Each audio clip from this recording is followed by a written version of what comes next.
This program is brought to you by thepodcastfactory.com.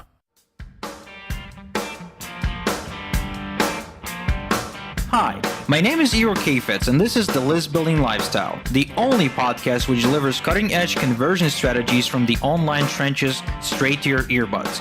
Download the transcript of today's episode and all future episodes at listbuildinglifestyleshow.com. I also invite you to grab a free copy of the Wealthy List Builder Survival Guide at listbuildinglifestyleshow.com/survival. And now, once again, it's time to claim your list building lifestyle. Welcome back to another edition of List Building Lifestyle. Here I have the daddy of list builders himself, Mr. Igor Kheifets. What is up, my man? The daddy of list builders, man. The big daddy of list builders. You're going to have all kinds of new nicknames by the time we're done here, right? You know, man, like I remember someone saying claim a title, like in influence or persuasion. They say you should claim a title. Like John Carlton's like the world's most ripped off copywriter, and you know, Ben's got the world's leading authority on email. You know, you're the podcasting authority, etc. You know, but you know, the big daddy of list building. Even for me, I think that's a bit over the top. Come on, wear the crown proudly. Thank you. So, Igor, what do you have for us today, buddy? Well, what I want to talk about is this phenomena which I spotted, which of course I was guilty of myself back in the day when I was starting out, where, you know, everybody's looking for like the amazing new thing that's going to create instant lasting results. However, everyone seems to ignore the stuff that's been like field tested for decades and even centuries, which actually works. In other words, you know, in search of success in life and business, people often kind of neglect the ancient teachings in favor of bright, shiny objects and bright, shiny methods. So they end up chasing like whatever's new, whatever's fresh. However, that is one of the reasons why they end up frustrated, why they get stuck without results, because usually, about 99% of the time, the new, exciting, shiny stuff doesn't really work. Why do you suppose people are always looking for that new stuff? Honestly, man, I don't know. But all I do know is everyone wants instant lasting change, and that seems to never happen. You know, I still haven't come across a solution that creates instant change that like overnight. I got one. Seriously? Yeah, death. Oh, yeah. You want instant change? There you go. No one says going to be positive change, hey?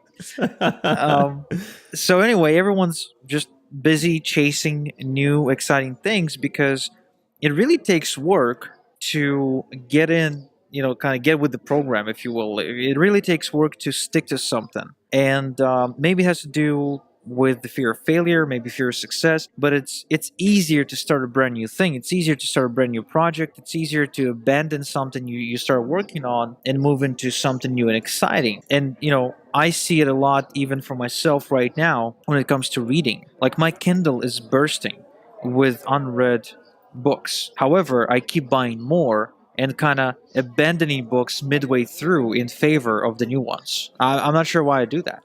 But I'm going to give you credit because at least you started the books. And there's a lot of people out there, voracious readers and people that I'm sure we both have studied. And you don't have to read every bit of a book. All you have to do is get at least one thing out of that book and put it down. So if you're at least cracking open the book and reading it, that's a step in the right direction, in my opinion. Yeah, it really, you know, most books do come down to just one idea, unless we're talking about really dense books like Dan Kennedy stuff, for example. Like Dan Kennedy gives you a golden nugget every 5 to 7 pages. But most books do come down to one idea. And my mentor, Tom Beal, actually has this, he says, make the book your bitch. So, you know, he often doesn't read the entire book. All he needs is just one big idea, which the book tries to deliver. And he just moves on to the next one. And I didn't know that when I started working with him. But later, when he kind of realized that the guy's reading like, 5 to 7 books at a time, I'm like, what the hell? Like, what's your secret? So, he kind of disclosed the whole make the book your bitch tip. That sounds like a new info product.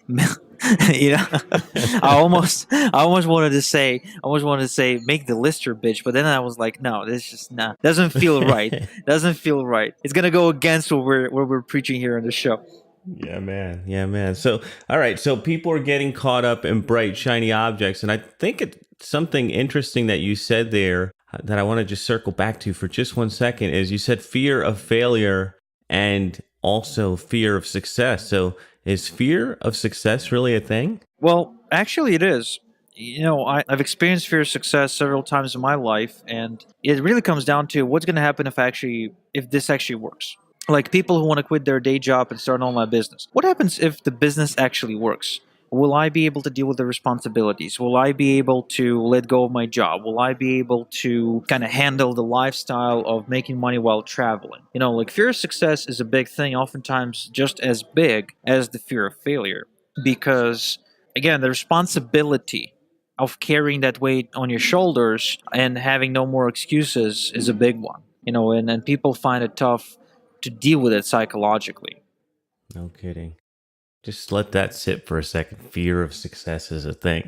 You can't win in life, Mir. So, Igor, why then are people skipping out on the old stuff, like the stuff that you and I have studied, ancient stuff, from the 1900s? Why are people ignoring that stuff that has been proven to work over the last 100 years? Well, I think that happens because people don't get this one thing, which says technology changes, industries change, but human nature doesn't change.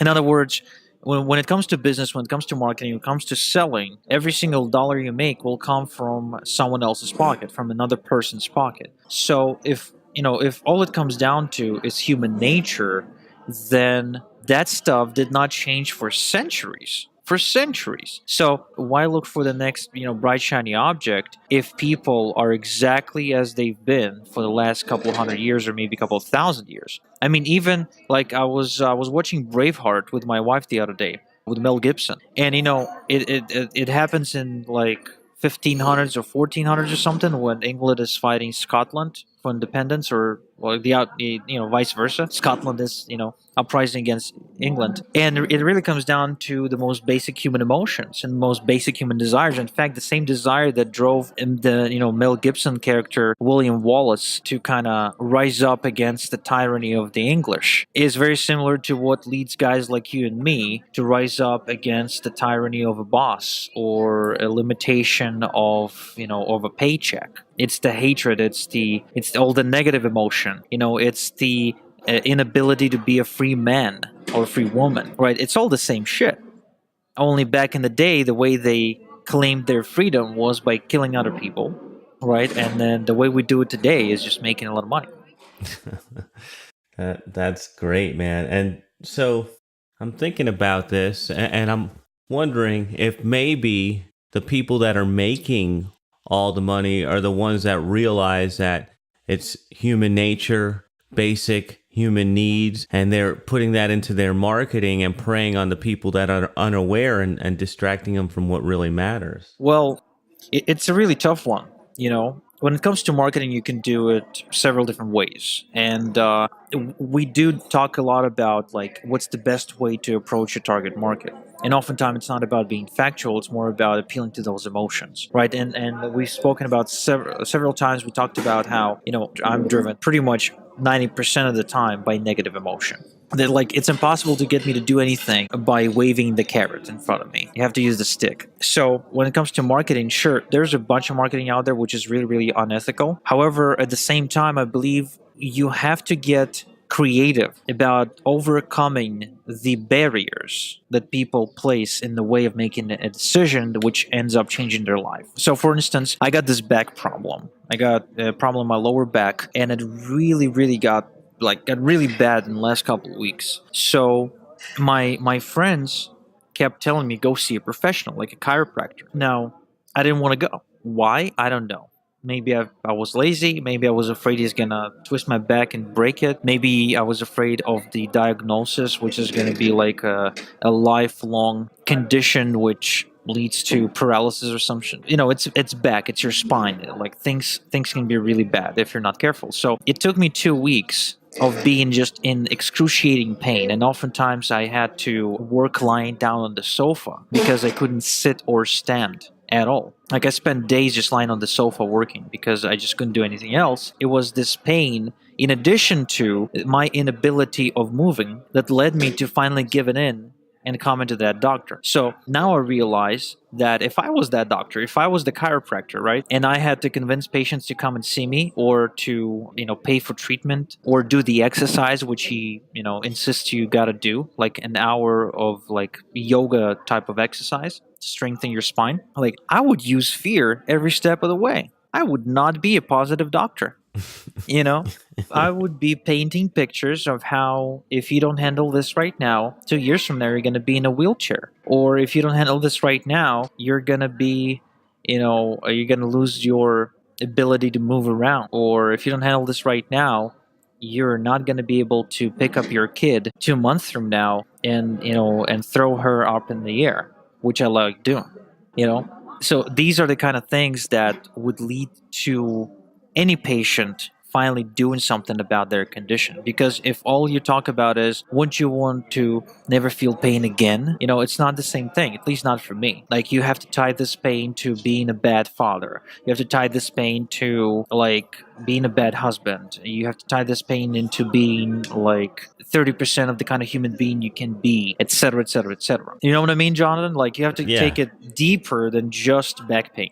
Yeah, yeah. And the thing is, really, it depends on the marketer, whether they're ethical or not. And let's stick with the doctor example. It's really his duty to improve your life. So whatever he has to do to get you there is what he has to do, because that's going to make your life better. So the doctor is an ethical doctor just trying to improve your situation. So I see what you're saying, and I know you're an ethical marketer. That's why we get along so well. So what would you say to people just starting out? I mean, there's a new Pinterest course out. There's an Instagram course. Is that where they start, or where would you tell them to start? Well, you know what? I would not go for the bright, shiny new thing. So if the strategy they're attempting is less than, 2 or 3 years old, I would not actually waste time. Not because it doesn't work, but because it's not proven as a more established strategy is. Like, for example, list building has been working for like what, 2 decades now? Yeah. I think the first ebook or the first list that was like registered on the 95 or 96. So that's proven. Like 20 years is a proven strategy, not to mention that it actually goes all the way back to direct mail, which has been around since the beginning of the 20th century. So going with something like list building, you can't lose. And sure, like the technology changes and like email filters change and this and that. However, the overall strategy is still the same. Get them into your world, start communicating with them regularly through this media, and allow them to form this connection with you and eventually become a client through this constant, consistent communication. What you're talking about, when I think about it, like I've been doing interviews with guys like Joe from Agora, and these are companies that make multi hundreds of millions of dollars, and they are doing the same thing. They are getting a list together. They have an email list and a direct mailing list. They are selling front-end products. And in fact, Joe told me that they were willing to take a loss for 6 months on the front-end product because they know about the 6-month mark, they go into the profit, and then they continue selling on the back end. So it's a basic formula of grow the list, nurture the list, and sell to the list. And this is hundreds of millions of dollars this company's making. And it's different tools, but the same concept. Yeah, and obviously anyone who starts out online does not have the luxury of having like what 6 months to stay in the red. Like some of the bigger companies like Guthy Ranker who that sells proactive, right? So they stay in the red for 8 months, and so like you got to have really deep pockets for that. However, like you should expect to treat this as a marathon. Right? It's not a sprint, this business. It's a marathon. And you can't be looking for the next big hit. You can't be looking for the next instantaneous change overnight because these usually don't exist. Anything that lasts is a process which you create over a course of time, and you then spend a lot of time maintaining it as well, which is another element people don't quite understand. For some reason, everyone thinks that you kind of hit the home run and then you just sit back and relax as if there is no more work afterwards. More like a series of base hits, if you're lucky. So yeah, you got to get in the field, got to get out there, start swinging, and every single freaking day. That's how it works. I love this Gary Vaynerchuk quote. He said, "People people wanna stay indoors and like rest on Saturdays or something. And for him, a Saturday is a Monday. Like he doesn't really care what day of the week it is. Like he's grinding and hustling every single day." Now, think how profound that is, coming from a guy who's like an angel investor and creator of like tons of different best-selling products, an author, etc. Like most people who admire guys like Gary Vaynerchuk aren't willing to work as hard as he does. They just like the idea of the attachment. Like they just keep themselves attached to what he preaches, but they never really do anything about it, do they? Which takes us back to the fear of failure and the fear of success. Again, these are really deep concepts which we're not able to really crack open on the show, but they do exist, and they are not to be ignored. No kidding, man. So, Igor, anything else you want to say as we're wrapping up, or do you want to tease what you have coming up for next time? Well, I just wanna circle back to the big idea of this episode, which is don't go looking for the next shiny object. Don't waste your time. Don't waste your money seeking the new thing all the time. Keep growing, but not because you feel that you're running late. Right, that you're late to the show and that there's a new thing coming out which I gotta get on. But instead, educate yourself on the principles and the strategies and the methods that have been field tested for decades and centuries, not on the stuff that just came out yesterday. Right, and once you've established yourself, once you're got your income, once you got your client base, right, once you are settled and you're secure, then you can go and experiment with the new stuff. But until then, you really have to be careful with your time and your attention, because it's easy to get sucked into this whirlpool of bright shiny objects. Yeah, there's something to be said about maximizing the stuff that's working. And as entrepreneurs, I believe I've been guilty of it. I'm sure you've been guilty of it. We get bored kind of quickly and we don't maximize what's already working before we jump onto something else. So I'm glad that you brought that up, Igor. What do you have coming up for us next time? Next time, I have the pleasure of interviewing Tom Beal, my mentor, my coach, good friend, one of my best friends, and someone who spoke on stage like 50 different countries, wrote a book. He's been the JV manager for Rich Schefren. He worked closely with Jay Abraham. The guy pretty much knows everybody in the industry, and he's been around for like 20 years. So he's just a walking treasure chest of knowledge. And for anyone that's trying to make tries to make heads and tails of this thing called the home-based business success, Tom Beal is the messiah as far as I'm concerned. So I'm excited to be giving you guys the Tom Beal episode in a bit. Wow, I'm just wondering what took you so long to get him on the show. Can't wait for that. So that is a wrap for another List Building Lifestyle. We will be back in your earbuds next time. Thank you for listening to the List Building Lifestyle.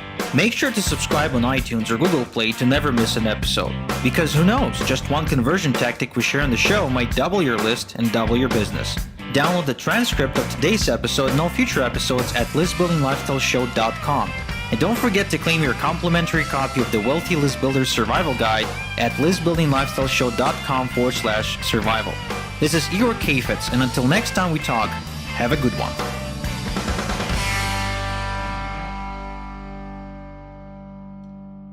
This is the podcastfactory.com.